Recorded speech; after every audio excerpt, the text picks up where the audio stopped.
Leo siku nyingine Bwana ametupa neema ya kumwinua yeye. Haleluya. Leo siku nyingine Bwana ametupa neema ya kumwinua yeye. Haleluya. Nilikotoka ni mbali,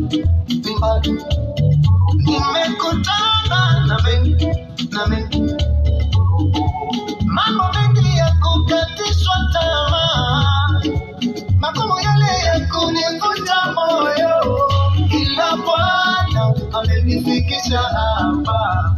Walionicheka wamefunga na vinywa vyao, ila Bwana amenifikisha hapa. Waliotusala wamebaki midomo wazi. Kama si wewe Mungu ningekuwa wapi leo? Kama si huruma zako ningeitwa nani? Kama si wewe Mungu ningefanya nini leo? Umenifanyia